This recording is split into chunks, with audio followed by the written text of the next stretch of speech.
Hello everyone, आपका एक बार फिर स्वागत है। बच्चों, आज जो टॉपिक हम डिस्कस करेंगे इस लेक्चर में, ये टॉपिक बोर्ड एग्ज़ाम में, फाइनल एग्ज़ाम में 100% इसके ऊपर क्वेश्चन आता है। 100% गारंटीड HIV के ऊपर, एड्स के ऊपर एक क्वेश्चन आता है। और इस डिजीज़ के अंदर जो मैं स्पेसिफिक बात डिस्कस कर रहा हूँ वो है हमारे पास replication of HIV, human immunodeficiency virus. कैसे रेप्लिकेट करता है, कैसे अपनी डुप्लीकेट कॉपी बनाता है। तो मैं इस चीज़ को एक डायग्राम के थ्रू आपको समझाऊंगा बच्चों। और अगर आप इसको परफेक्टली लर्न करना चाहते हैं तो आप NCERT बुक के पेज नंबर 155 को आप खोल सकते हैं और समझिए इसको। कैसे समझेंगे इसको? जैसे अगर मैं ये कहूं आपको कि ये कहानी कहां से शुरू होती है, तो देखिए ये है हमारे पास एक सेल, ठीक है। अब NCERT बुक में लिखा हुआ है कि ये जो सेल है ये एनिमल सेल है। क्या है? एक एनिमल सेल है। और ये इस सेल की क्या है? Plasma membrane. क्या है इसकी? Plasma membrane. और बच्चों, अगर आपसे पूछ लिया जाए कि ये सेल कौन सी है, तो इस सेल का नाम होता है मैक्रोफेज। क्या नाम होता है इस सेल का? मैक्रोफेज। अच्छा, आपकी बुक में दिखाया गया है कि ये इसका क्या है? न्यूक्लियस है। This is the nucleus of macrophage. इस के अंदर क्या है इसका? ये DNA है। क्या है इसका? ये DNA, ठीक है।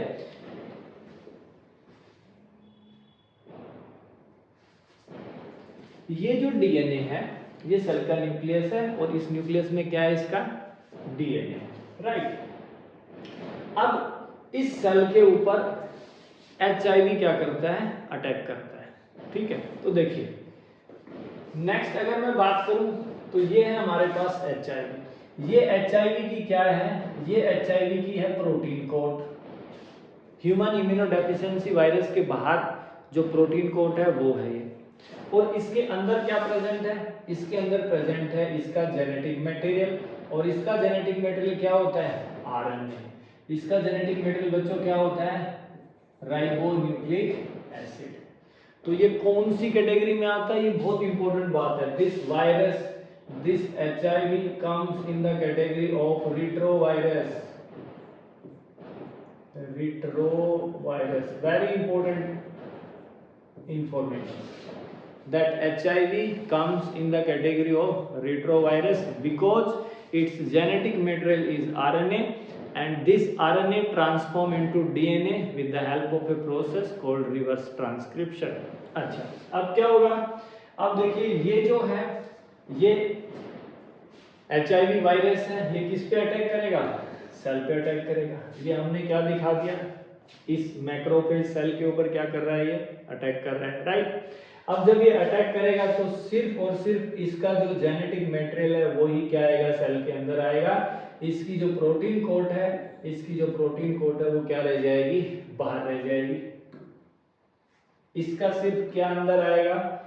Genetic material. क्या अंदर आ गया इसका? अब यहाँ पे सवाल पूछा जाता है कि बताइए what is this? What is this? This is RNA,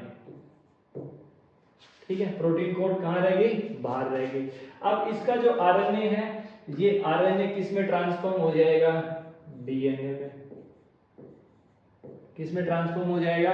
DNA में। अब यहाँ पे बच्चों बड़ा इंपॉर्टेंट पॉइंट आता है कि ये जो RNA है ये DNA में कैसे ट्रांसफॉर्म हुआ, या ये ZW में कैसे ट्रांसफॉर्म हुआ। तो यहाँ पे आपसे पूछा जाएगा, this is a process called reverse transcription। Reverse transcription, very important. और एंजाइम पूछा जाएगा यहाँ पे। क्या पूछा जाएगा यहाँ पे?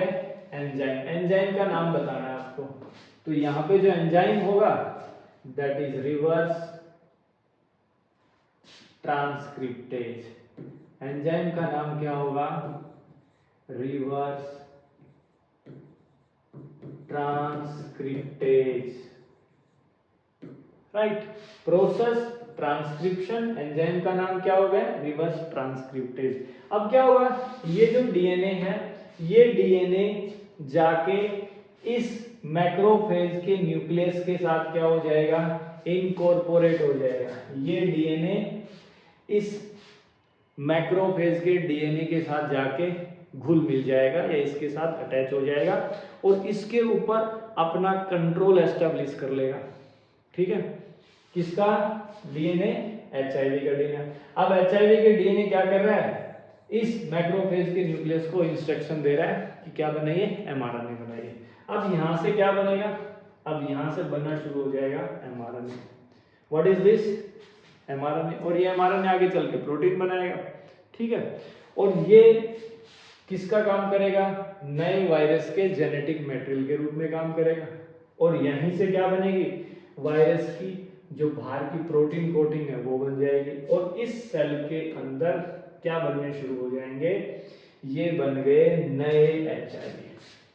इस सेल के अंदर बच्चों क्या बन गए?